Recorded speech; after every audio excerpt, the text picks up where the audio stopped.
Thank you for coming back.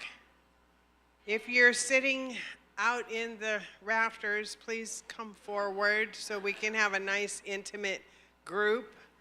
I want to thank Rev Deb Hammond for sitting in the sound booth. Just give her some love. Sylvia Hughes is on the camera. Thank you, Sylvia. We have Peggy and Trisha and Alice Herndon in the booth doing live streaming and stuff. Let's give them some love. And we have Helene on the PowerPoint. Thank you so much, Helene. And welcome back to our open forum, the last of these of the year. And our next meeting is going to be the annual meeting, which will be in March.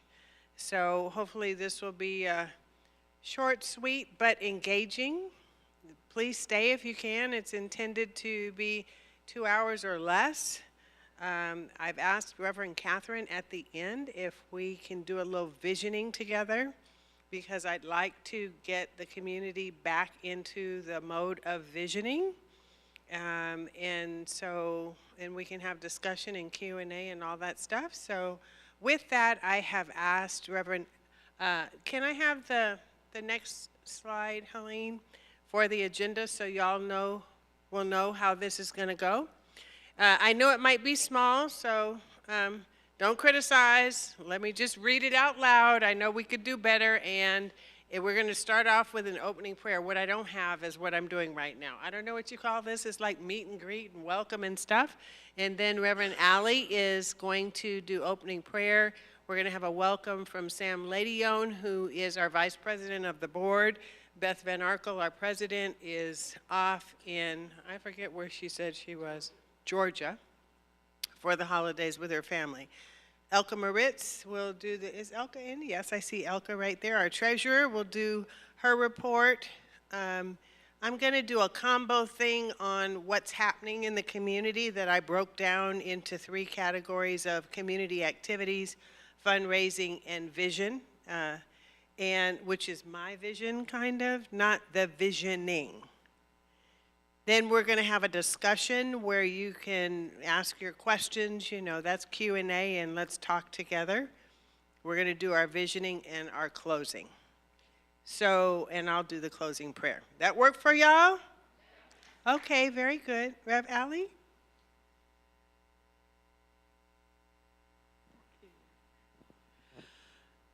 OCSL, I invite y'all to just, with me, take a breath.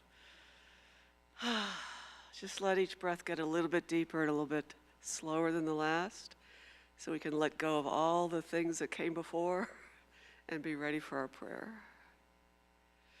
We know that there is only that one presence, that one power, that one mind, that beingness, that ineffable beingness that has created everything we see and touch and hear and taste, everything that we are, that has created everything simply to delight in it, to love it, to grow with it. It is the source of all goodness, because there is nothing else. All love, all joy, that peace that passes all understanding, that's unchanging, that can't be hurt, harmed, hindered, that is eternal, and that is always there, right at that center of being. I know that I am that, and I know that for every person here, each one of us, just God showing up on the planet in a particular, unique, delightful way. Each of us at our center, at our core, at our essence, being that same beingness, all the qualities of God in nascent form or in reality, showing up right there, all the love, all the joy, all the peace, regardless of what is happening around us. That peace is always there. along with the wisdom and the creativity, the grace and the ease. And with that, these beings that have shown up today, I know that this meeting is blessed, that everything is said that needs to be said, the questions are asked that need to be asked. Each person receives what is said and not said in exactly the way they need to, for the highest benefit of each person here, each person listening now or later on the live stream, for the highest and best good of this community, knowing that as we expand and deepen into our spiritual awareness, our embodiment of the presence of God, we have a force field around us that ripples out into everything around us and is touched and touched by and is touching every person we meet out into the ethers. And we are so grateful to know that that is the spirit in which we come together today. So in that spirit of gratitude, I simply speak my word into the law. I know that it's already done. All our good has already been given us. All of our intentions are just waiting to be spoken so that the universe can co-create them with us. And the law simply says, yes, yes. And I anchor this prayer by saying, and so it is.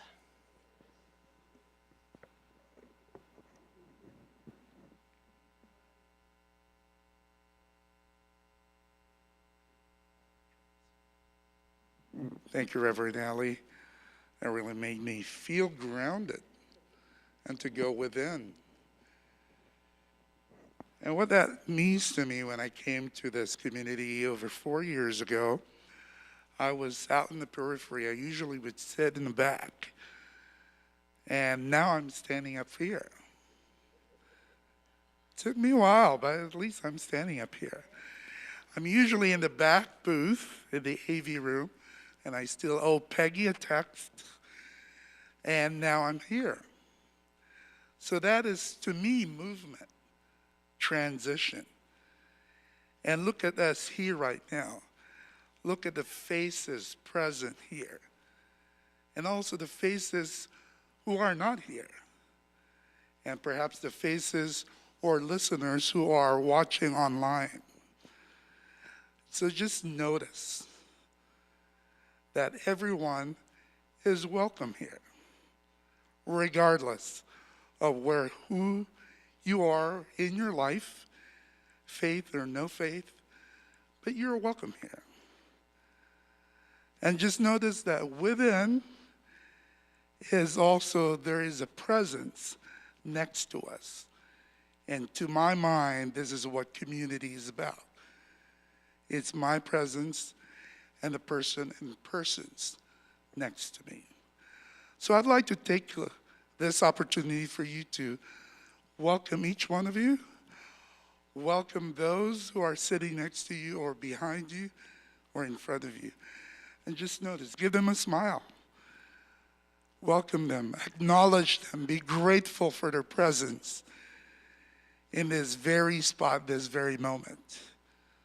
So thank you everyone, on behalf of Beth, our president, and the members of the board who were mentioned earlier by Reverend Sunshine. On that note, thank you, and we'll proceed with our open forum today.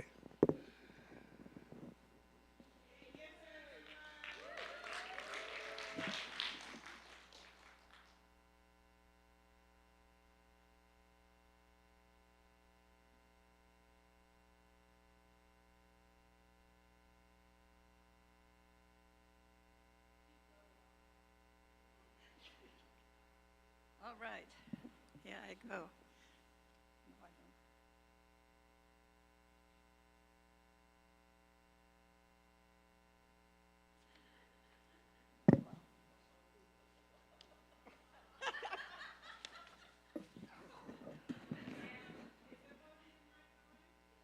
I don't.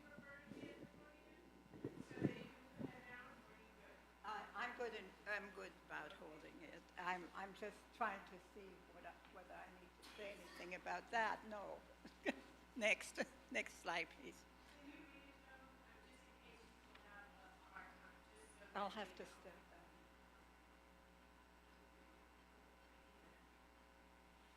Financial report as of October 24th. Right.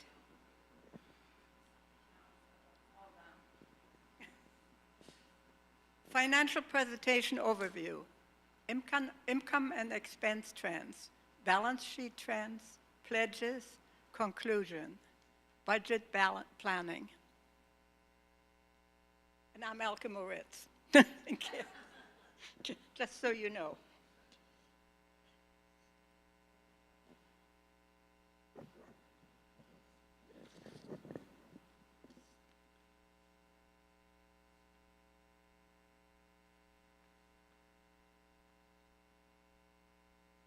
Can we have the next slide, please? I am. All right. Let's just relax and listen to this. We cherish the abundance that is. We cherish the opportunity to come together as community today, and that each of us are part of creating this community. We are grateful for this precious property and the resources supporting this center, and we can preserve and replenish for a secure future. We are open to creating and welcoming changes that are needed to come into fiscal balance. We deeply appreciate the guidance we receive in our progress of being good stewards. From a new place of balance and sustainable protocols, we can grow within our means and expand as more resources become available.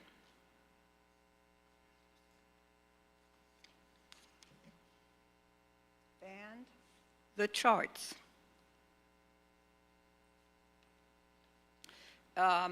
This time we prepared trending charts for our operations here, and this is the income and expense trends from 2022 through 24.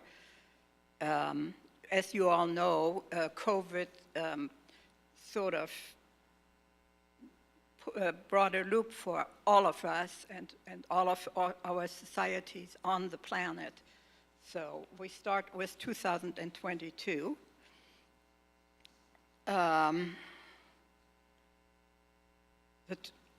We have, for all those years, we have the total income. I'll read for 222 for the full year first.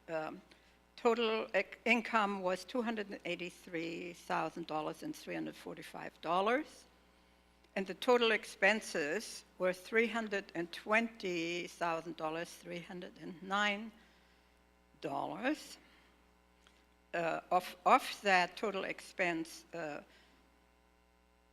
$149,557 were personnel expenses, and we operated at a net loss of $36,965 that year. And then in 2023, the total income was $357,234, which is up a little bit. And there is a note down below that explains that that income included $41,106 from the ERC claim. That's government money we received because of the pandemic that finally arrived in 2023. And the total expenses were $405,584, of which $224,346 were personnel expenses. And the net loss for that year, 2023, is $350,350, sorry. In 2024, which is this year, we have data for January through October, and the total income year-to-date, including October, is $274,775. Total expenses, $319,355, of which personnel expenses are $174,597. The net loss is down a little bit from the year prior, and it's a total of $44,580. And for this 3-year period, we have had a net loss of $129,896 from January 22 through October 24. And that's the income and expense trend for our operations. As you can see, we've incurred quite a bit of losses, which we're trying to make up.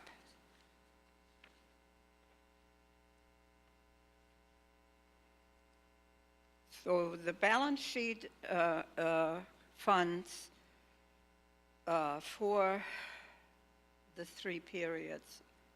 What? Wait a minute. The balance sheet funds start at the end of 2021. I was looking for 22, but that is the beginning of 22. Operations in our operations account with the Bank of America had a total of $101,264 in it, and that includes education bookstore and buffer account monies. The building fund, which is money that had been set aside for repairs that had been, and maintenance of the building that had been set aside from a previous commitment to have reserves for the building fund for unexpected expenses and such. And at the end of 2021, it was $9,066. Savings and CD at the self-help summit. Oh, that was the summit and self-help account. 2 different accounts that has since changed. Was $279,265. So the total reserves at the end of 2021 were $389,595. Then we had a designated bank account with B of A. And those are funds for our youth and family, for the practitioner corps, and technology and other items. It was $18,184. And so we jump to 2024, which is the end, which is the end of the data we have for this year so far. The operations account has $33,494,000 in it, which is considerably less than it was in 2021. And the building fund has $6,753,000. Probably there were some upgrades and repairs done during that period. We have $222,095 in the savings and CD self-help summit account. Actually, we no longer have the summit account. It's been rolled into the self-help account and into $150,000 in a CD with a higher interest rate that we committed to for a longer period of time in order to earn that added interest. And the balance of the cash is held in a money market account at a little over 3% interest for immediate use when needed, when we need transfers to fund our operations every month.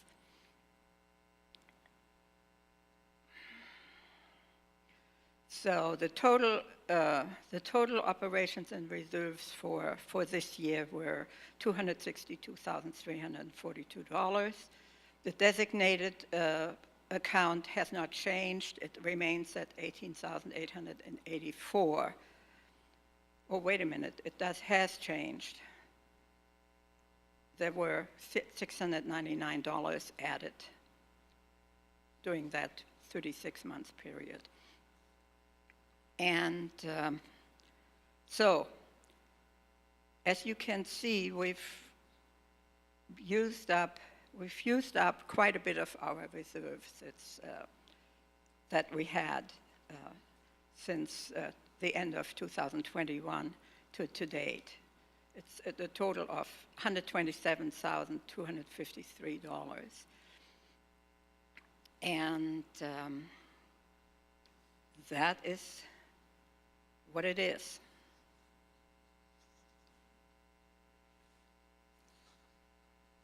Next, pledges. Okay.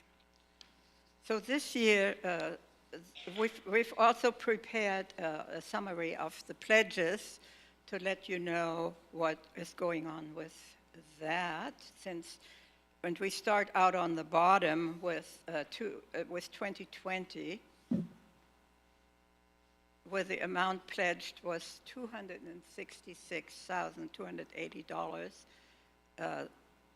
We did not receive the total amount. We received a percentage of 91%, and the number of pledges were 135. And then we go on through 21, where we had 97 pledges and received 97% of the total pledged of $206,405. And in 2022, 87 people pledged. We received 98% of that amount pledged of $210,187. In 2023, we had 101 people pledge, a total of 105% of the pledges were received. That means somebody probably at the end of the year made a big donation, or a bigger donation than had been expected. And the total pledged was $195,778, and the amount received was $203,097. And that gets us to 2024. We have not completed the pledge campaign yet.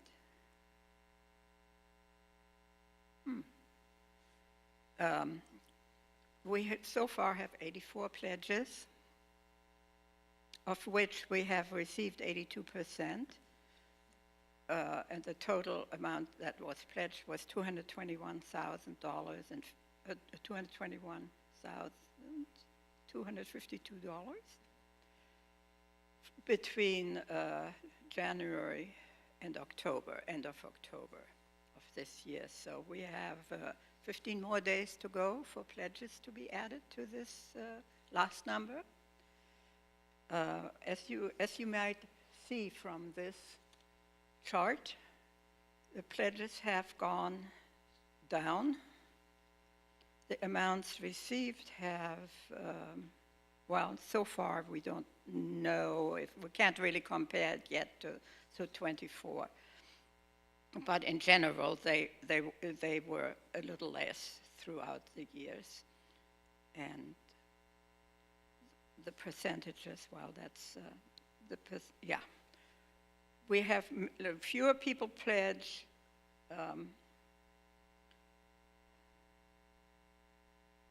Pledged actually more money than previously, the previous number of people pledged. So that is, yeah, that is it for the pledges. Thank you. Next. I asked her, she said she's okay with, do you want to add something? I would like to add something. Yeah. Right, you could stay here with your chart, that way I could see it.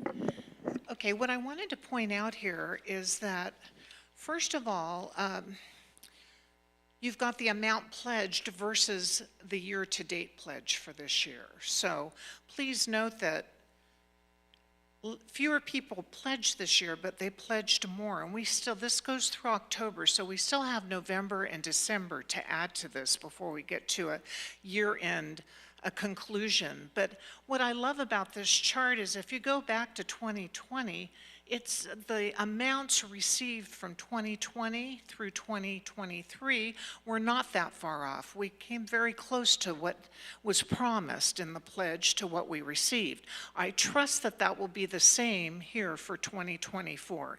And as Elka said, and this year too, people have an opportunity to pledge or to give more between now and the end of the year, because that is a tax write-off for many of us who give contributions. And the other thing I wanted to note is you can see that the overall income that drives our center are the pledges. So they're very important from the chart before. They're very important that we, step into this consciousness of abundance. And in 2023, yes, we went over the percentage. I'd like to see that happen this year in 2024 as well, and I believe it can, as long as we all go within and figure out what's ours to give. Give a little bit more this year, and it would really make a big difference in the overall abundance of our center. So I think that's pretty much what I have to say. Yes, Catherine. Well, so far this year, and I've kind of been reluctant to give the numbers. I did speak a little bit about it this morning, that we have fewer people, about a third of our pledgers who have given, but they've given nearly half of what we received year to date in 2024, the 181. So we're right at about 80,000. So you see we have a gap there to close between now and the end of December, or mid-December would be great, so that the budgeting can really work its way through, so the numbers can work their way through the budget. Because clearly, things have to change. We need more money or we need less spending. So what are we going to do here? I just wanted to add that a lovely trend that I'd love to build on is we had an anonymous donor give about 21 shares of stock that are currently evaluated at about $2,500 that caused us to open a brokerage account in order to be able to do this transaction. So it was a lot of legwork to do that, but I want to open it up to be able to open it up to the communities for us to be creative in the ways that we give. And then the other thing is that we want to also advocate for estate planning donations and contributions. If anyone wants to include us in their will or any trust funds or what have you, these are other ways that we can reap the benefit. But we have a live roughly $2,500 that just concluded, like within the last 2 weeks, that either we can sell or we can watch and monitor to see how that stock performs and then see if we reap a higher gain. So I just wanted to add that too. Sunshine, I haven't spoken to that ability to give because I don't know a lot about it. So I trust that there'll be someone who understands how we would make contributions of stock. Yes. That'll be. Well, Elka and I have been learning as we go because the person came forward and said, I'd like to do this. And we said, oh, okay. And so the board tasked us with doing the research and we found out how to do it. So this is the best opportunity to be able to say this to people. It wasn't another one to do it. Oakland Center is in my trust. Yay. My trust fund as well. Okay.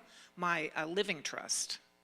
Oh, lovely. So, and I think that that's something we should speak to as well as far as wills and trusts go, because this is my spiritual home and this is where I plan to give to when I pass on. And so I know that we've had some wonderful gifts over the years, and I'd like to see some of that come Well, I on. love that. I see another hand, which prompts me to another hand of someone who has also included Oakland Center in their trust. So I see another hand. I feel like a bidder, or like an auctioneer. Do I hear another so bid? listen, it begs the question. You don't have to answer it if you don't want to, but I will put it out there. Is there anyone that? How many out there have put Oakland Center for Spiritual Living in their trust or their will? Anybody? Okay, 1, 2, 3, 4. Look at that. And this is, a third of our congregation. So we will need to do some advertisement about it. And this is lovely. Thank you so One other much. question is, how many are prompted to consider that for their up? There you go. Oh, whoa, I saw a few hands. Good question. I saw about 5, 6 hands. Oh, my goodness. Should I be taking names? Well, we hope we're not going anywhere too soon. Right. It just shows that there are creative ways to give and to share. So thank you so much for that. In the social hall, there was a brochure saying how to include OCSL. I don't know if it still exists. We had asked, I know you had asked about that, and we knew that there is a brochure, and there is still one, but how current it is and if that's still the same process is another thing. But stay tuned. More to come on that. That's lovely. Sorry, Ilka. Go for it. Good. Next slide, please.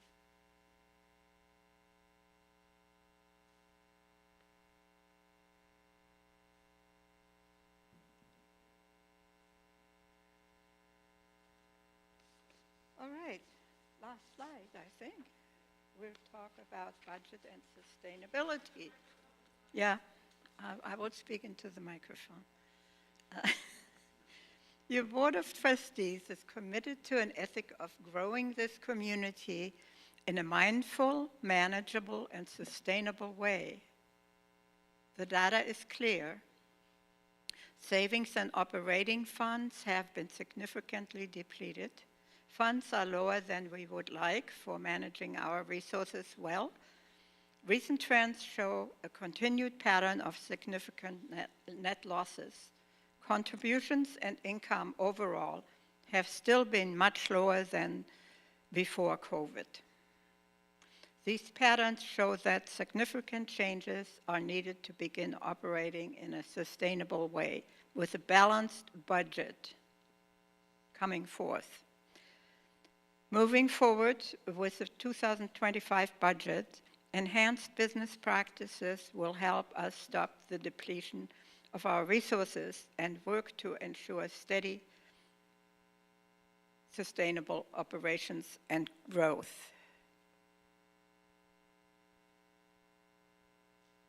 And that'll be a hard task to do, to make that balance. I'm sneaking up here with you to support you in this, and I think even though we have Q&A and discussion toward the end, the finances are always an engaging part of any presentation like this. So I think we need to probably take questions. But one of the things that I will say is that, as many of you are experiencing, I know I am in my own household, how our utilities and our cost of living are going up. And that is definitely the case here at the center.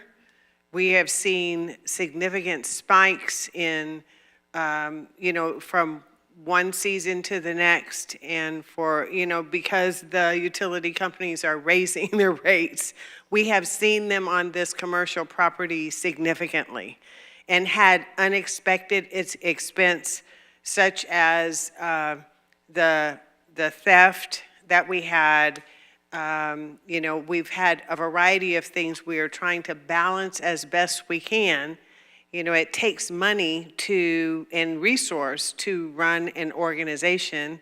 So you have to kind of balance it with your income. So we're going to look more refined at what I'll call a contingency plan. It's like, what is plan A, B, and C, because we can't keep with trends like this. And we are also very sensitive to, we can only ask you to give what you can give. We can encourage you to give, right? And you all have been so generous. And at the same time, we have to have more members, right? We want to grow our center. So, you know, you all are doing there are other factors is what I'm getting at that factor into this besides just money. There's lots of people, you know, I talk to everybody that comes through the doors, and you know, folks were saying, I brought this person, I brought that person. I can't tell you the enthusiasm that I'm hearing about people saying, I'm coming here, this is my home. So if we continue to nurture that, if we continue to fill up our seats and get greater participation, our income goes up. Then we're able to do things like offer classes. Our income goes up. We have a trend right now where we're not offering classes. And so there are a lot of factors I just wanted to point out, not to belabor it, but I just wanted you to know it's a complex formula that goes into this. With that, let's, Sam, you want to open it for questions? Is that a good time to do it?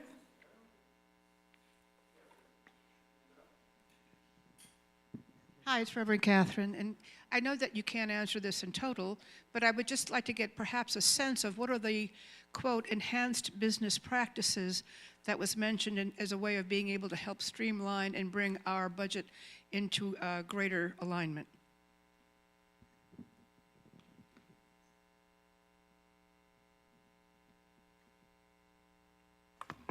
And I encourage all board members in the House, if you have something you want to add, please do. While Elka is thinking, what I would say is we have not gotten together yet to put more practices in place. But, you know, the next thing is going to have to be some cuts. And that's the tricky part, is not wanting to cut quality of our services and what have you, but I think we're going to have to look at those areas that could stand to be reduced, and that's the way we're going to balance it. Yes. The process of what comes next is developing Plan A, Plan B, and Plan Yes. C. Thank you. Yes, sorry if I understand. didn't say that. Okay. I see Reverend Jerry, and then I see Robert. I just wanted to add something. I want us to surround this topic with some positive energy, because I have to say that in my own personal business, ever since COVID, there has been a downswing, and I believe that we will shift that swing in the next couple of years.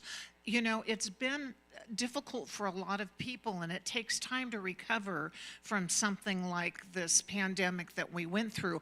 I think we're still recovering. I really firmly believe that in my own business, and we too are having to look at our spending and scale down the size of our office, and, you know, look at all of our spending of what we, you know, for our business, and bring down what we can. And that's good stewardship of any business or church or center. So I think that I honor what you're going through, and I also know that there are some residual situations from COVID that I'm feeling as well. So. Thank you. Let me add to that before we go to Robert, and then I don't know if Elka has something to say. We have already started some reductions. We just haven't made it very public. But if you notice, we haven't had bands up here, right? We have Sounds of Joy, which are of Deb Santa Maria and a 4-piece vocal ensemble. But there's a pay structure, a legacy pay structure that makes it not as much as it looks like. But so we only have usually Kev playing and a soloist, So we have started reducing. And the other thing and I'm sure there's other things we've reduced. The other thing I want to call to your attention is this abundance book and the abundance consciousness. I can't tell you how many things that we have seen that have demonstrated that we are increasing our consciousness around abundance. We got a $5,000 donation that said, oh, hey, you can use this for the cameras if you'd like. But we didn't have to use that for the cameras because I was able to have the Hefferlin grant that we got for something else repurposed to pay for the cameras. So that was a $5,000 abundance just like that, and we keep having those. So we have to look in broader ways. Robert? And then Cheryl. Hi. I've got several things to say. First of all, I want to mention Pam and I counted today. We got a bunch of new pledges in. So that's going to go up. And the number, the 82% through October in terms of what we've gotten so far in our pledges, that's right in line with where we should be. Nobody's arguing with the fact that our expenses are exceeding our income. We know we have to do something about that, maybe on both sides, cutting expenses as well as raising income. I think that going back to that abundance idea, we really want to work on raising our income. I think when we're talking about cuts, we need to be really careful not to get into what, if you know the concept of a doom loop. A what? So a doom loop. Doom. Okay. So, for example, BART ridership has been way down since COVID. So they're talking about cutting their services, the number of trains that run. The problem with doing that is then either even fewer people ride, which creates a negative impact on the income, which means more cuts, which means a negative income.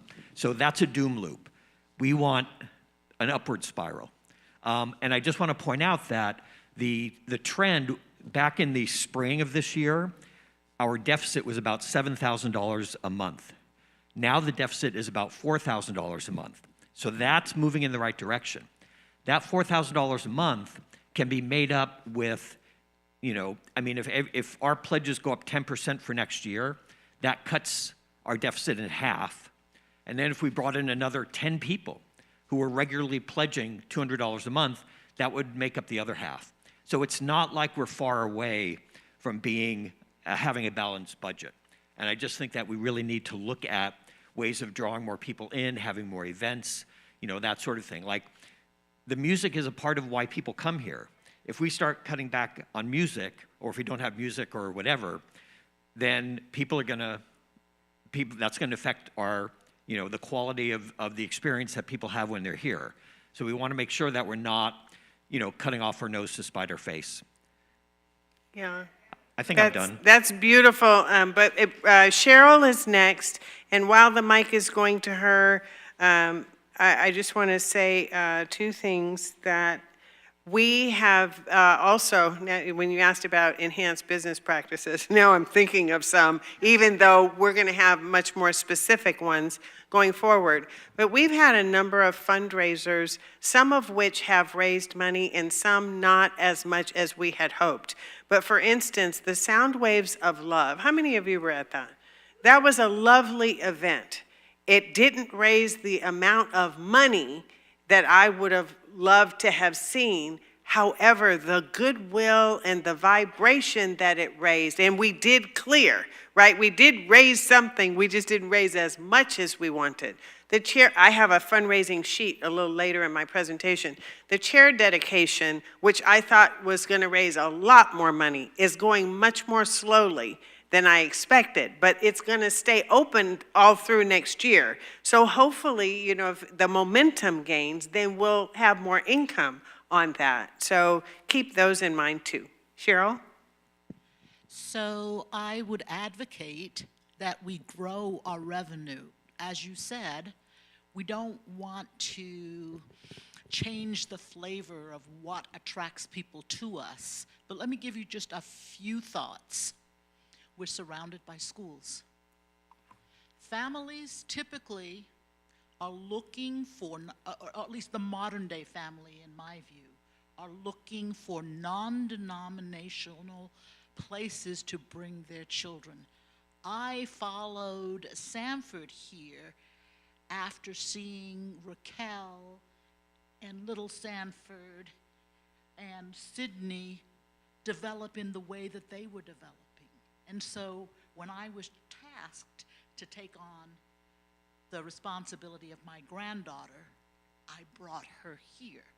So I think, given that we are surrounded by so many schools, we need to do a better job of outreaching to those schools. We don't have teen pregnancy here, we don't have a lot of drug addiction here, and I'm gonna just be candid about some of the things that I looked for when I was trying to find a spiritual home for Azariah. Those are the things that brought me here. And I think if we could do a better job or expand our consciousness to include the areas where we can do simple, easy outreach. School flyer, pamphlets, brochures that will talk to those things, and we ask our congregation, those who have school-age children, to ask if they can put something on the bulletin board. Can I bring in a pamphlet? It's easy marketing. The other things that we can do is to expand our presence on the web. Raquel did a wonderful job of developing our website. We can take that 3 or 4 steps further in terms of making sure that the content stays up to date. Making sure that if somebody reaches us through the web, that we get back to them immediately. Expand it so that we can ask people to, donate and make us a part of their wills, make us a part of, I don't want to go on and on, but I'm saying that there are several things that we can do that will put butts in the seat. Remember we talked about abundance? We need butts in the seats More that buns. contribute, more butts and more buns in the seats. Beautiful. I've asked Reverend Teresa a little bit later, even though this, she may not be able to address what you're saying, but we had more so than we have had in the past, a big marketing engagement year that we want to report on to you. And so and we know we can do a much better job in the area of marketing, and I love your ideas, and so maybe we'll tap in on those some more. And then the website, I'll say, we did do a, what did we call it? A consultancy. We had a consultant to, so Helene's hand is up. Sam, we can take her next because I think she's responding to what I'm saying right now. And we wanted an evaluation, that's what I'm looking for, of our website, and they gave us that. And so we have been focused on increasing our visibility and what have you, but we know we haven't kept it, it's not necessarily intuitive. There's some work that we need to do. And so the web is another area that we've given some focus. Helene? I have actually now 3 points. I was going to say 2, but since you brought up the website, I know we did have that analysis, and again, it's money, which it was not in the budget. I think that might fall into what Robert was referring to, not cut off our nose to spite our face. I think that we may decide as a community that's a good place to invest money. But what I wanted to bring up actually, I've asked this question to individual people a few times and I've got conflicting answers.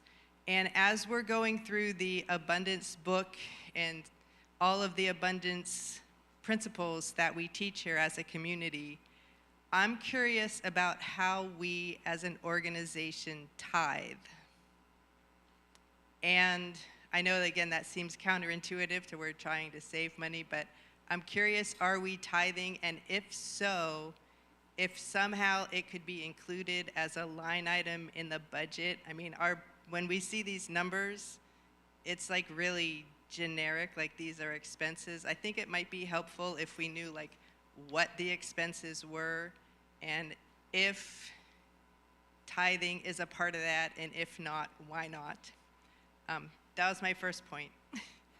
My second point is this. You want to stop there so we can respond? Elka, would you like to respond, or would you like for me to? Yes, I can respond to that. We do tithe. We tithe to our parent organization in Colorado, and we have several, a different charity each month that we tithe to. So It is a line item on the budget. it is but a line item on the budget every year, and it is not a huge amount, but it's an amount, yeah. Is it 10%? No, it's not 10%. It's a consistent amount for the last couple of years, and in all transparency, this past year, because we've been really, challenged with expenses, I increased it by $10 a month, and I was questioned about that, by the way, for $120 for the year in the effort towards increasing and having that tithing consciousness. So I'd need to figure out what the 10% is, but I don't think it's 10% anymore. But we've been regularly tithing to CSL for a number of years. Okay. My second is a suggestion. I know we're still in the process of selecting nonprofit organizations for next year, and I'm curious if we could name ourselves. And if we could be a nonprofit for a month, and perhaps we could use that time to have, like, we can have a table out in the courtyard with information addressing what Cheryl was just talking about, where we maybe could have a visioning, brainstorming session about things that we could do, and have like 1 month of time where we're very focused on what we as personal people can do to market to our communities, to our friends, like Cheryl suggested, to the schools nearby, and come up with some ideas and really focus on having a Bring a Friend to Church month. Interesting notion. I wrote it down. You got sparkle hands over here. Any other questions before we wrap up the finances and keep going? Alice Herndon? Wait, talking to the mic? Oh, no. You didn't have your hand up? Okay. Oh, you had your hand up. I thought you were doing. I was doing sparkle hands, but I do also have a question. I was wondering, I noticed, and I understand the pledges are super important, but I know that people give every week also not in a pledge. And is that, like, how much is that? And does that bridge some of that deficit, or no? It's not enough to matter. I'm just wondering. I think, so are you talking about like in-kind contributions? No, I mean, so there's pledges, there's the money, there's the people who actually pledge to give X amount every month or every week or whatever, every year. And then there's people who just put their donations in the basket. Mm-hmm. And that, was that reflected in those amounts or not? Yes. It was, okay. Thank you. But you raise a good point, Annie, that let me come back to. We have, and then I see Carmen, Carmen's hand is raised. We have in-kind donations all the time that are not logged necessarily. People who go buy snacks or creamers or, give this, that, and the other, and just don't ask for the contribution, the reimbursement. So that should be baked in if we were going to be accurate about it. Hi, I wanted to know, what does deep culture shift mean in regarding our alarm activate with that incident? What did you mean by that? Where is it? Death incident, then alarm activation, facility access. Oh, we shouldn't be on that slide yet, actually. I'll come back to that. I'll explain that to you. We're still on the financials.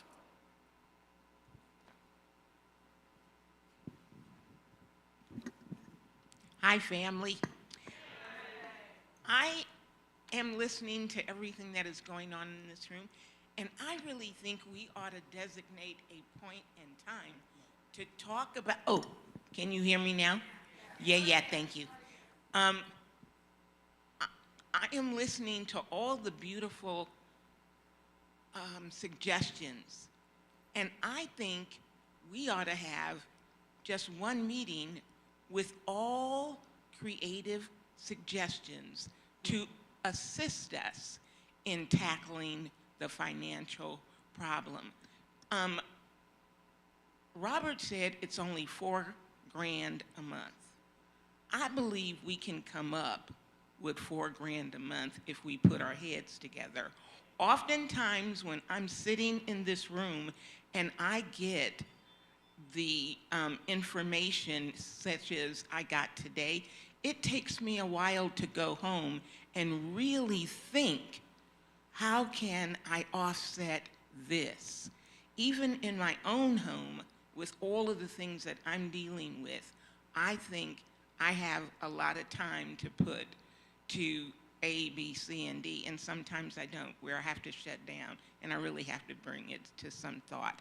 So I am also suggesting that at some point, we as a congregation come together and think about all of the things that we could do that would contribute to eliminating that which we are facing. I love that idea. As a matter of fact, I think we can do that. I'd love to see the annual meeting or some of these forums. We just haven't had the bandwidth to pull it off, to be interactive in a way where we're working in groups and coming up with ideas and flip charting and having a more engaged session so these ideas can be written down. So that's a great idea. Thank you very much for. And it's more than, so be aware that it's more than just the deficit per month, the operating deficit that we're trying to clear. We want to build the reserves back up. So an organization of our size, we need to have more reserves so it's not only covering that piece, but also getting into the surplus. We have a hand back there. We have two. Let these be the last two, and then let's go on. We'll have more time afterwards. Jackie is afterwards. Hello, you're speaking about events and activities. I could remember years ago when we Can you hold it a little more? When we'd have classes, and they were perhaps $50 to $80, and the room was full. And the classes have come to the point where they were well into the 100, 150 or whatever, and it's just not attended. Another thing, you've been proposing the idea of the plaques on the back of the chairs. Well, they got rid of the pews, and the pews were a part of the interior design of the church, and there was a permanence about them. And I wondered about, you know, the idea of marking the chairs with the plaques. So those were two. Say that again. You're wondering about what? Putting the markings on the backs of the chairs that you're talking about. What about them? Well, marking the chairs with them as opposed to when they had the pews. The pews were gotten rid of. Right. Mm-hmm. If I'm understanding you, that's the intent of the chair dedication. Maybe I'm misunderstanding the question, that we plan to put. Yes. When people make those donations and those inscriptions, we're going to put them on the backs of the But there was a lasting factor when there were pews. And it seems less so with chairs. Oh, the pews were dedicated and then we don't have them anymore, and so those went away. Yeah. I see. I didn't remember that. Okay. Well, that it was before you, but Well, I was here.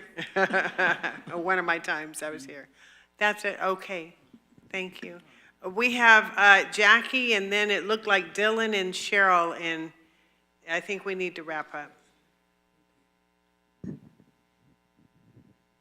Hello, hi, I'm Jackie, and I like your idea of having a separate meeting for ideas, because I think there's going to be, there are plenty of opportunities to make money here because we have such a beautiful space.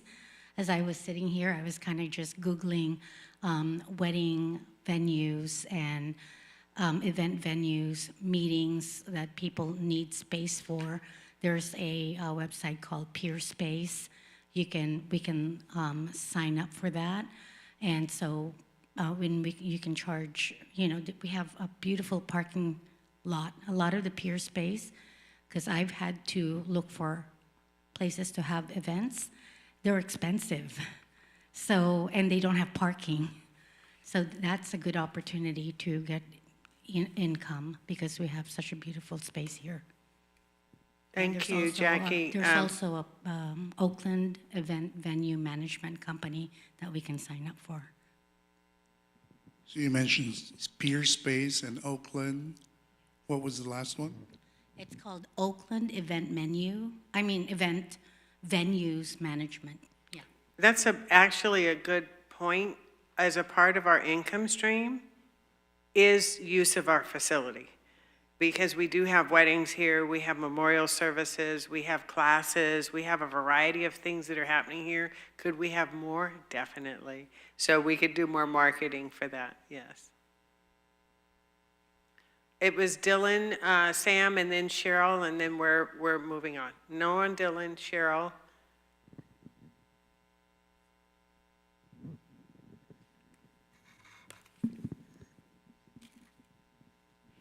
I lost my train of thought, but to the lady's point with the pews, clearly when we have the chair dedication campaign, we're going to move if the chair needed to be serviced or abandoned.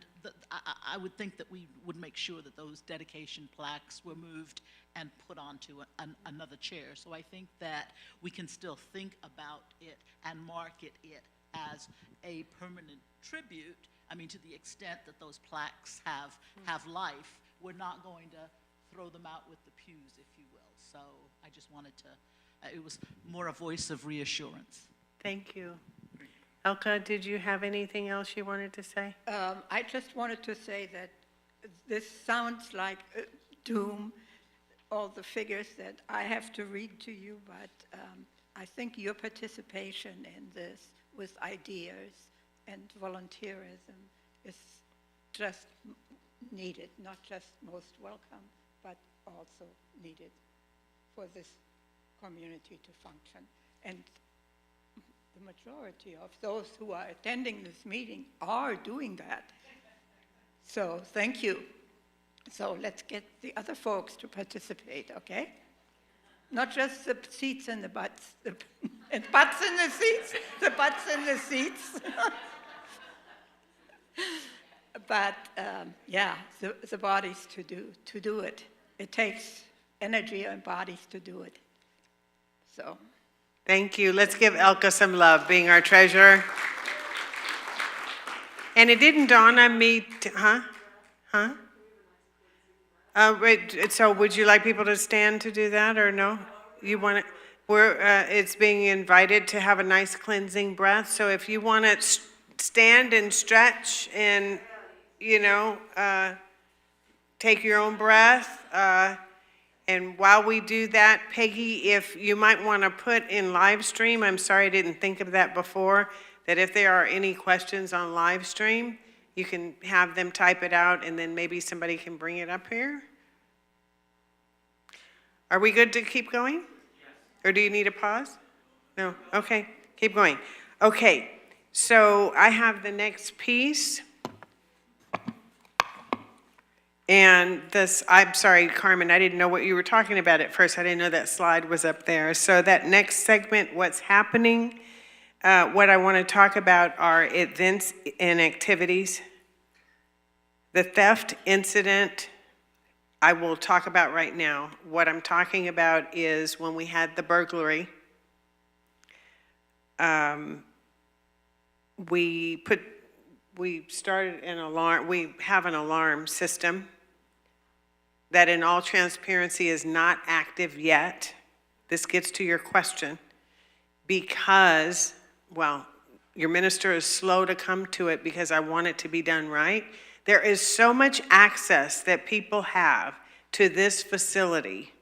We've had the same codes and the same, folks have keys. I don't even know who those are. If I needed to change anything, I'd have to do a huge inventory. And so what I want to do, which I'll start on next week. I keep saying next week and next week and next week. It's been so much going on. But I promise I'm going to start next week to put out a communication to our leadership team and those other people who are engaged in this facility and need to know that we are going to start arming the alarm, the ADT alarm, at X date. And here's what needs to happen. So Steve Carter and I need to put together a plan, a very thoughtful plan of how that whole thing is going to work. My comment here, deep culture shift, is because that's exactly what it will take in order for us to start arming this every day, because invariably, I can guarantee you, someone will come up here, even if we've told them, and they have access to get in, unless we change those codes or those keys, and they will come in, and then we will be charged for false alarm. So it's more than a notion for us to get an alarm, but we need one. We actually need one. So that's what that means, facility access, deep culture shift. We did apply for a grant through the state of California that we hired, the board approved a grant writer for, that we applied. It's been a couple months ago now. I haven't heard anything yet. We're still waiting. It's a security grant our application was about $30,000 that we applied for.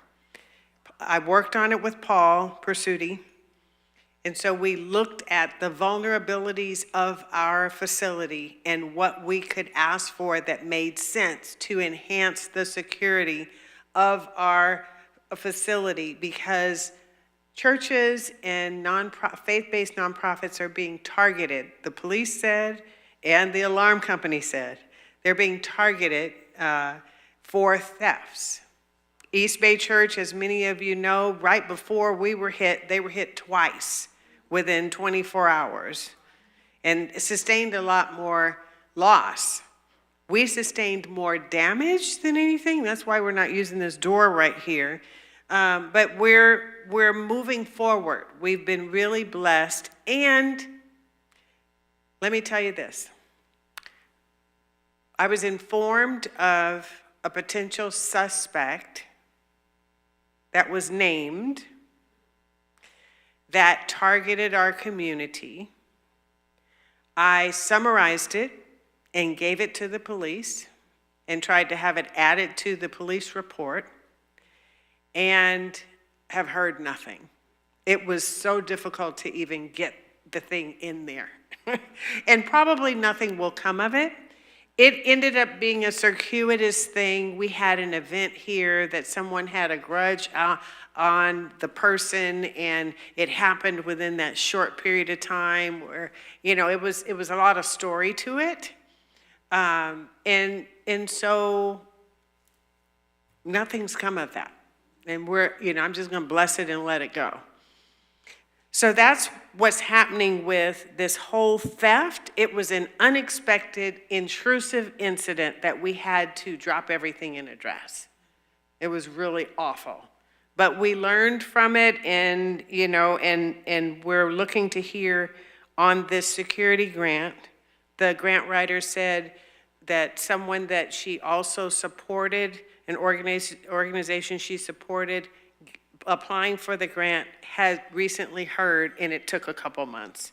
So this is probably not unusual, and we'll let you know. When we get the grant, and how we're going to use it.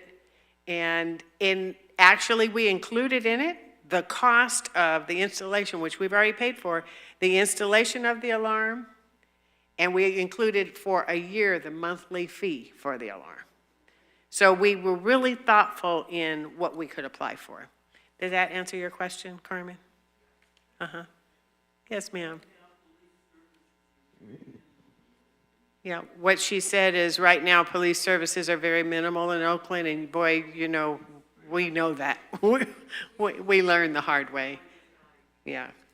So, but we've recovered from it. We, you know, like when you look at the door to my office, the where they crowbarred in, you know, they created more damage than anything, but we've changed all the locks. We're good. Okay, so I'm going to move forward with these community activities fairly quickly. Many of them you know about, and I'm taking this opportunity to summarize in the open forum where we've been over this last period since the last open forum in July. We had the year-long abundance program. I know that writing might be small. The chair dedication program started in August of 2024 and is going to be ongoing. I do have a sheet that says fundraising, so these that have brought in income, you'll see on a sheet here shortly. We had the Halloween costume Sunday, which was lots of fun, and I was able to show the pictures for it today. We had DJ and dancing, and it was just great. We had potluck. You know, COVID changed things with potluck. We couldn't really openly, have people bring food, and we had to be very, very careful about how we handle things. Not that we are not still careful, but COVID, you're right, Elka, changed everybody's life. We had the 3 Centers for Spiritual Living family reunion, the outdoor gathering with East Bay Church, Oakland Center, and Heart and Soul Center of Light on August 17th. We had about 125 people attend that. It was lovely. Classes and workshops, we're still struggling in this area. I know you mentioned before that we used to have a lot of classes. People are not attending classes anymore. We've tried, and we have to cancel classes. We've had, the Education Corps has had so much conversation and trying to be creative around how we offer workshops and classes. We did offer a quick start class. We had 3 people, maybe 4. We offered a workshop 2 weeks ago when Reverend Mitch was here, Mitch Austin, on empowering communications for spiritual people. I was crossing my fingers that we wouldn't have to cancel it, and I understand that it held. I don't know how well attended it was. Very well attended. Tell me, 10 people, 20 people? Say it again. I'm not hearing you. Okay, 15 people. Yay. You know, yay. Reverend Dr. Georgia Prescott had offered a workshop on aging that, we almost had to cancel that one too. And then we did a big plug with it, even bigger plug. We had her do a video, and she was speaking that day, and we did a big plug, and then we ended up with 30 people. But that's hard to plan for. It's really difficult to plan for, but we'll keep at it. The Women's Spiritual Empowerment Group, Reverend Jerry, Reverend Catherine, that's always been a hit, I'm told, and this is the second series they've offered since I've been here. They're in the final round of this last one. You usually have 25, 30 people? Uh-huh.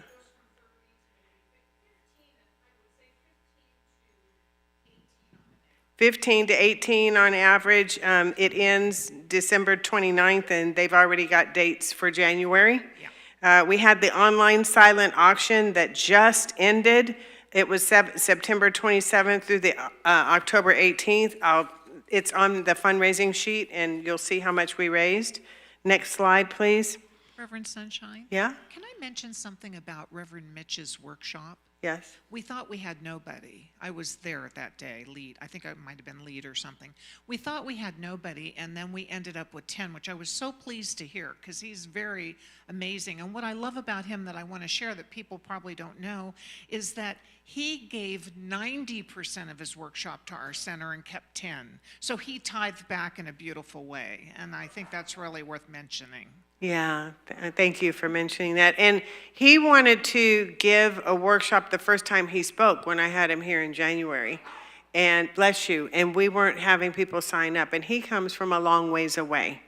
And when you have someone that's driving in 2 or 3 hours each way, they are wanting to make the most of their time. So it's tricky. It's a tricky thing. We'll keep working on it. Contemplative weekend, is that what's up there? Yes.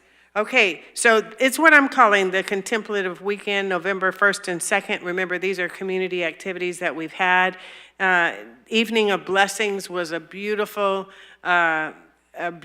regular, this is our regular event. Thank you, Dorothy, again, and Alice Knudsen put that together. We had 9 participants, but we had 14 practitioners and ministers praying. But it was lovely, and it was right before the election, so I billed it as, a pre-election, transform your fear into faith kind of thing. The next day, we had the Sound Waves of Love concert. We had about 55 to 60 people in attendance. It was full right here with people on their mats. And it was just lovely. We had people from other centers. It was well attended. I think we did good for that. And we had to pay the musicians. There's expense that comes to that. The sound booth, everything. We have expenses. There's the kickoff of the social justice ministry with their fall events that we had. They had 2 listening circles. They had a movie screening and discussion, which was really well attended. I understand I couldn't come that day, and it was like 40 or 50 people. Is that right? Sam, can you hand Carmen the mic? Yeah, it was attended. Over 50 people were there with a wonderful discussion. And we'll be having another movie screening next year. But I wanted to say the 2 listening circles, they were well attended as well. We had, I think, between 10 and 15 people. But then we had kind of the discussion after the movie that was also well attended. Some people had to leave, but a lot of people stayed. Beautiful. Thank you for that. So these are successes. And somebody said, we have to be careful not to, if you can hold your questions, let me get through this. Remember what your questions are unless it's absolutely poignant and we have to ask it or else we'll it'll take longer. But I forget what I was going to say now. I interrupted myself. Cheryl, since you had your hand up, go ahead. I am very sorry, but That's all right. No worries. Shameless capitalist. We need to keep track of those things that are successful and that are money makers, and we need to do more of those and less of the things that are not. If Reverend Mitch is a draw and his personality is fabulous, I loved him. I wish I could have stayed, and I normally don't stay for stuff like that. I'd invite him more, especially since he gives so much more to the community, even if we volunteer to help pay for his expenses of coming up extra times. If he's a draw and a moneymaker, we need more of him. Thank you. The new Buddy Love program, I've talked about that. Hopefully that will work. If it doesn't, it just doesn't. But I'm wanting to also have something to bring us together as community and support each other. We have 1 of 3 author panel series. What that means is we're having one on December 8th next Sunday, and then one February 9th, because we ended up having about almost 10 authors that we knew of, and we needed to split it up. The Education Corps decided, and then on March 9th, the dates are already picked, there's going to be a workshop of sorts, a writing workshop or something like that. We have the holiday recognition services that are coming up in December. I didn't elaborate on that because we've been talking about it. So those are acknowledgement of Hanukkah, Kwanzaa. We're going to have a Christmas candlelight service, so come out on the Tuesday, just because that's when it falls that way. Tuesday evening on Christmas Eve, and then winter solstice we're acknowledging also. The Holiday Crafts Fair, which Deborah is leading, with her team is on Sunday, December 15th. And then next year is our anniversary, our 80th anniversary. There needs to be a, let's say wow and hooray, hip hip hooray. We need a committee for that. We need, and so I will be, casting that out so that somebody can be thinking about what do we want to do that, throughout the year that can culminate into our celebration, which I understand is in August. So maybe it's a big gala or something in August or September. Okay, this next page is the fundraising. I wanted to put it all on the same page. The net results, this is less expenses, right? So the vision board party, some of this has been reported perhaps in the July open forum. The vision board party, which Deborah has for years. How long have you been doing this, Deborah? 10 years, at least, a longer time. And she buys the supplies and she donates, she gives all the proceeds to us. And it's just so generous. So that yields about $1,000. The Hold Everyone Up concert that we had in May, which we had practically a full house, we netted $2,300, almost $2,400. We did that in partnership with Thrive Network. So that was a pretty good take on that because we had, a lot of expenses we had to pay. We sponsored, not including today's brunch, 2 brunches were sponsored. Let me say it that way. And they just donated the services. Ruth Jackson did that, and Sanford Livingston did it before, and that raised $850. Oh, look, and Ruth was walking in the doors. I just said her name. Thank you for your for donating to the Sunday brunch is what I was talking about. So the same was done today with Sanford, so I'm sure that is he gives all that income to us. Chair dedication thus far has raised $2,100. There are some expenses that have not been deducted here, but they're gonna be minimal probably.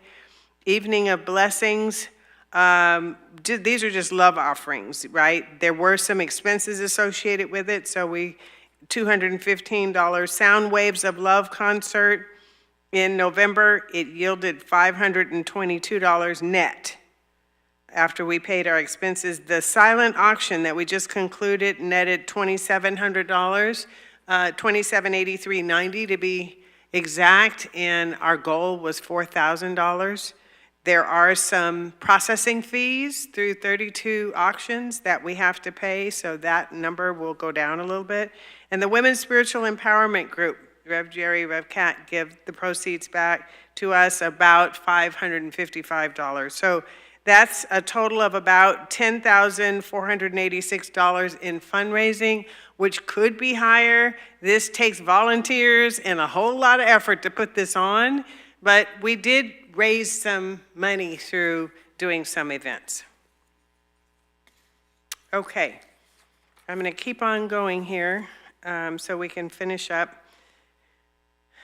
My vision is, this is the same as what I've talked about before. It's going to be more of the same when, that's why I put Reverend Sunshine's vision extended, because it's similar to what I said before. I just want to continue to do financial stability and growth. Y'all know why that is, right? Continue gathering data about our community and what their patterns are and how we need to offer things, like you're saying, Cheryl, and we do track these things, and that's why I wanted to have Reverend Mitch back. And so Reverend Georgia Prescott I want to have back, because on the engagement survey, when we asked people what topics they want to hear about, it was about aging. That was number one, aging and some other things, and she offers that. So maybe we'll have her back. So we need to clean up our breeze data and do some things like that. Transform the front of the house, which is the foyer for that auto check-in kind of effort that we've talked about before. Implement a revised membership model. I've been talking with Rev. Alley about, and we've been trying to think of, like, what if we, We have online people. How do we know who the onliners are? How do we engage them in membership? What's the with them for what's in it for me, for them to join us? People are not joining anymore. They don't have to. They can get inspiration pronto on your internet. Anything you want, you can get. So that has challenged us also in a big way. I'd love for us to do regular visioning. And even though our time is tight, if we may have to defer our visioning, but I really want to set a time for visioning, or let's do like a laser short mini visioning.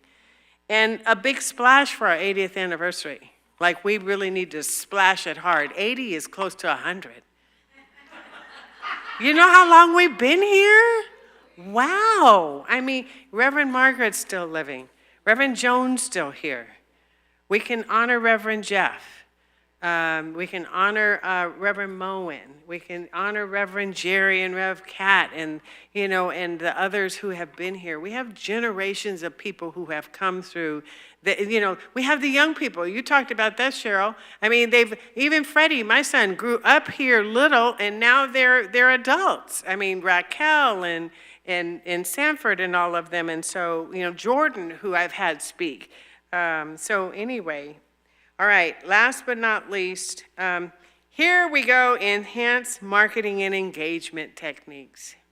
So what I've done is asked Reverend Teresa if she would speak to, when she got her letter of call, because she has experience in marketing, and I knew we needed marketing effort, I asked her if she would engage with the marketing group. We have a committee put together. We don't have deep marketing expertise, but we're doing the best that we can to help pull these events together in a way that we can get out to the community, but we know we're not doing the type of work that we need to be doing. To your point, Cheryl, we need to do more of that. We probably need to ask you if you can sit on the committee, because you have the expertise and have some great ideas.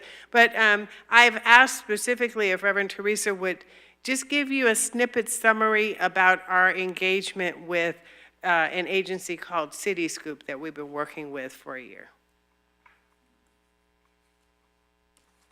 You want to hear? Yes, please. Yes, hi. So, City Scoop, we're at the end of the year. We've been paying $300 a month, which is a very, very discounted rate. Usually it's about, I believe, about $1,000. And so we have more visibility, we understand ourselves better. It hasn't been the easiest to work with them, but it's been an interesting process. I don't know what else to say about them. So what do they do is there's several articles, and they're SEO, so they get us high rankings, so our visibility is out there. And SEO is search engine optimization, so people can find us. The difficulty we've had is how they describe us is they've never worked with a church before. And so that's been an ongoing tug-of-war with them. And it's starting to smooth out, but we're not going to hang on to them because we've got some other ideas that we're working with right now. So we really want to give a shout out to Sage. Sage works on her own. She's not part of the marketing team, but yet she is. She's going to start joining our meetings, you know, hopefully most of them. And she's done a great job on the social media. I think that is really where we excel. So we've had flyers, and you've seen the flyers that Helena's made and Steve has made. So there's some other ideas. We've been focusing a lot on City Scoops, but we're going to kind of redirect our focus more now. I know you asked me to talk about City Scoops, and one last thing that I want to say is the website, that there are opportunities for us to, I think we can raise money like we did. Remember when we did Raise the Roof? Remember how much money we raised to raise the roof? We could do that for our website because our website is not congruent into who we are, really. And so there's other things we could be doing. We've been focusing on City Scoop, and it's got us, we've learned a lot of how to describe ourselves. Who are we? So that's working, and so we'll take that information and move forward with that. So there's one thing that I want to talk about, which is the Google ads. Google puts out a nonprofit grant of $10,000 a month they'll give us to run ads, but we have to be congruent in our speech. When people click on our website, it has to look like our ads. So there's things to do in order to move forward with the marketing. So if people that are interested in marketing, and Jackie, thank you so much for your facilities idea. I'm going to get a hold of you. Thank you so much. And I think that's about all I have to say, but there's hands going up.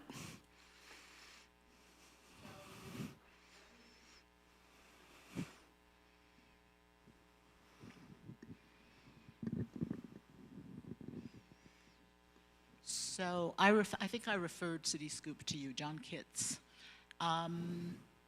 But I'm going to say that I'm going to volunteer to help you with your SEO, because I think that there is not only the Google ad, but there's just a whole cadre of things that are search engine optimization. Please, you should be blogging. You need to know what the keywords are. The keywords, you can feed them. We've got all that from City Scoop. Right. So you need to be blogging about all those keywords. You need to be blogging consistently. You need to be posting them at your website. So let you and I talk. Great. And I can help you with that. Great. Please. I'll talk to you right after the meeting, if that would be okay for a moment. Yay! Okay. Is there another hand? Was there someone else? Are all good? Thank you.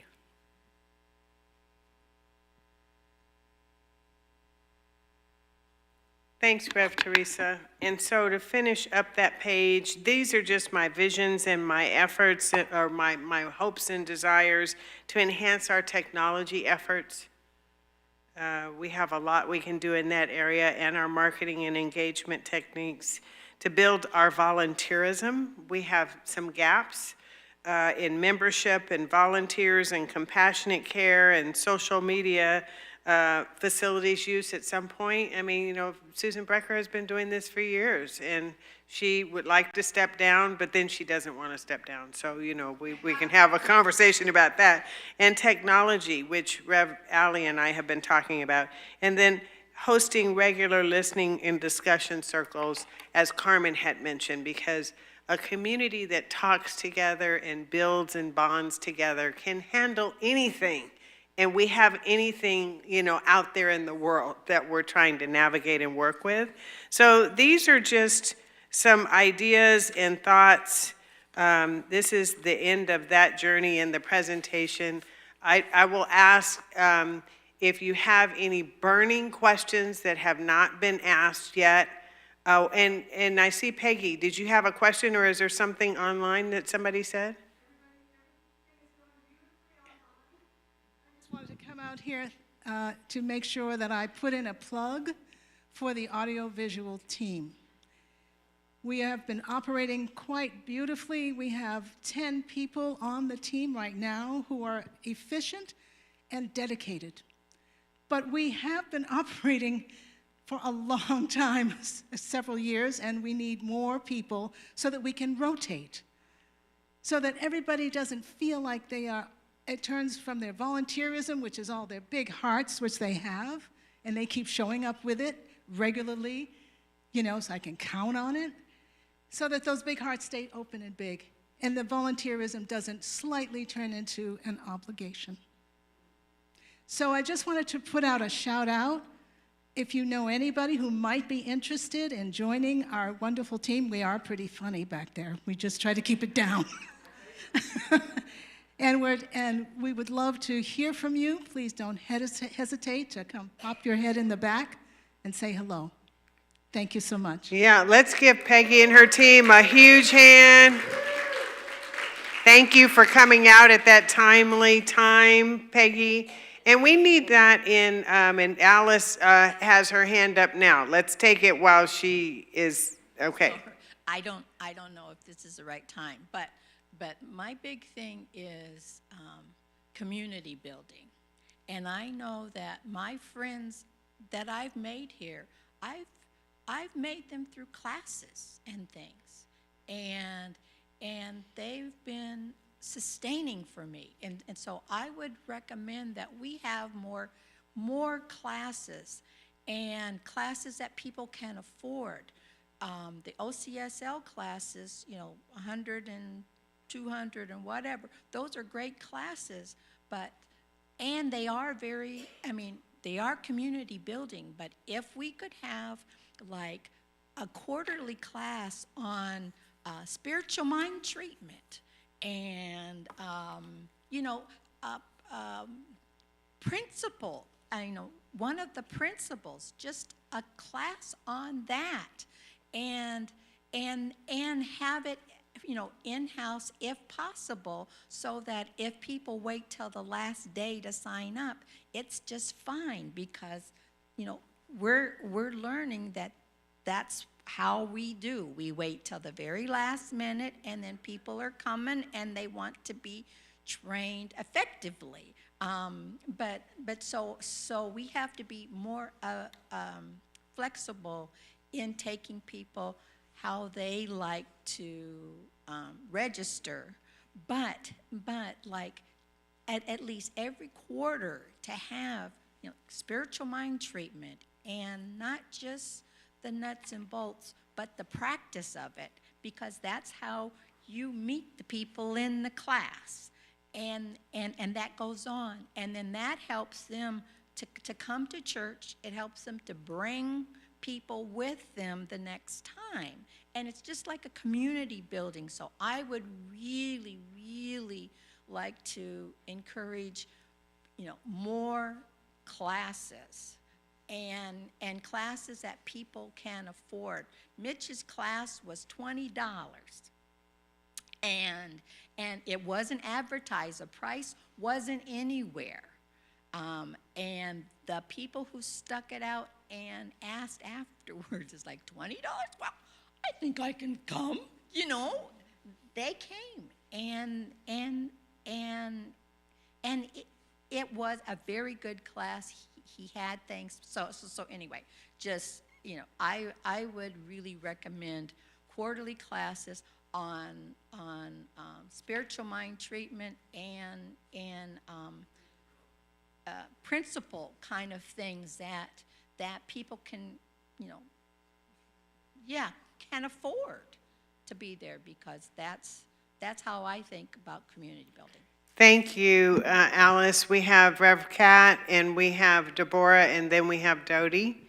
And that's probably going to be our last three comments, and we're going to do visioning another time. Hold me to it, would you? I really want us to do visioning as a community. Okay. Thank you, Alice. I was involved with and facilitated all of the discussions we had on education. Options, alternatives, what do people want, what do people like? And then we had the community survey. So it's not as if we don't have a lot of feedback, which has to be worked on, and you'll notice, we didn't mention it, but it was in one of the slides that Reverend Sunshine brought up, to continue to work with that feedback to try to put some of those options into action. And believe me, the education team is suffering, as is every other team, from a decrease in volunteers. Again, everything we talk about requires human labor. Ideas are wonderful, but we need hands as well, people to show up at meetings and to actually do some work. And that has been kind of a challenge recently. It's okay. Again, we're trying to find a new place to stand in this new world. And we know that shorter classes, more workshops, quicker things, less money. We know all of this, and I know that in 2025, I know that education is really dear to Reverend Sunshine's heart, as it is to many of ours. So yes, we're going to continue to throw things against the wall and see what sticks, because not everything does. And when we have those situations where we make offerings, even if they are inexpensive or even free, which we've done, it doesn't always work. We have to learn from what's not working as well as what does. So thank you for the input. It's still there. It's still bubbling. It hasn't shown up a lot yet, but it shall. Thank you. Deborah is next, and then we have Dodie. I want to thank this time for what Alice said and also what you said, Rev, because I was sitting just today with a woman who has been coming to this church who thought she was a member and has never gone through the process of becoming a member. So that means that we need to educate even our people who are coming, who have been here for a long time, on what the processes of this system is. She also had sat there with us and asked what was the teaching symbol and what did it mean, because she didn't know, yet she had been coming to this church for over 6 years. Isn't that what she told us? And so there needs to be a consistency of education that we mention going forward so that even the new people and the old people can re-educate who we are and what we're about. Thank you. Love that. Last but not, I want to take Shirley's too. Can we flip hold on, Sam. Can we, I have asked Dodie if she would do the closing prayer, but Dodie has a question or a comment first. I just saw Shirley's hand, and she's been a regular, active part of our community for the last few months. So can you get right behind Art? Will you give Shirley the mic, and Shirley's then going to pass it to Dodie. Dodie's going to make her comment, and then we're going to do closing prayer. Thank you for staying. Well, I just wanted to make a comment on the membership process. I've been wanting to join, and I've gone through the quick start class, but I feel like we don't capture people when they come. I know you give the brochure or the booklet, but I think we could do more. And I'd like to be a part of a membership committee. Oh, yay. I'm new. We have witnesses. And I feel like if we were to ask people if they were interested in joining from the pulpit and not just with you, who's new and for the first time, and then maybe invite them to the back of the room or somewhere to the social hall and give them a little overview of what it means and how to join, we might be able to capture some of those new visitors and turn them into members. I love that. Thank you, Shirley, and thanks for volunteering. And I apologized to Shirley earlier and let her know that we're talking about what this next step means, and I know you want to join because she told me she wanted to join. So thank you for sticking with us and helping to fill a gap. Dodie. My comment is, we've talked about money the whole time. And I remember when I first came to Religious Science Church. Can you hear me? We always talked about health, and people came, and the volume of people that came to religious science churches were coming for a healing. And that's because we talked about one life, that life is God, that life is everywhere present, that life is perfect, that life is my life now. And that's the energy that brought people, whether they believed that they could get a healing from religious science or not. It was an opening that they hadn't really dealt with from this perspective. So we've talked about lots of money. We have people come up and share when we've had some abundance. But there are people that have actually had healings from religious science. They've actually had a growth in their understanding of their oneness with life as opposed to whatever is going on with them. I think that energy drew people to this philosophy and to this church. Okay, I'm supposed to say the closing prayer now? Yeah, we can just take a breath on that. I just to distinguish between that comment And thank you, everyone, for coming. Thank you for your time and for your attention. And thank you for, sticking with it. If you notice, we're ending a little early because we started about 1:20, 1:15 because of brunch. So, thank you for sticking in with us. For some reason, I'm being called. If you're willing and free and able, let's gather together in a circle, and then we'll end with a prayer. Okay, our Vice President Sam said, do it, let's do it.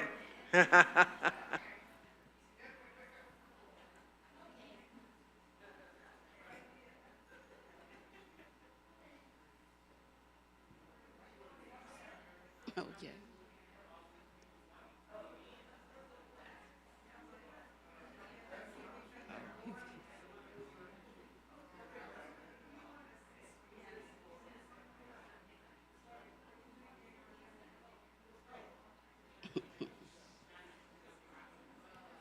Okay. If there's anyone that needs to sit, you can.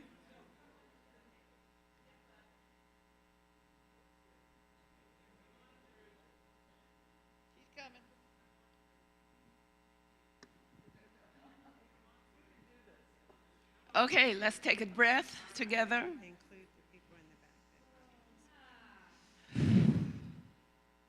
Recognizing there's only one life. It's the life of God. That life is within, around, and through each of us.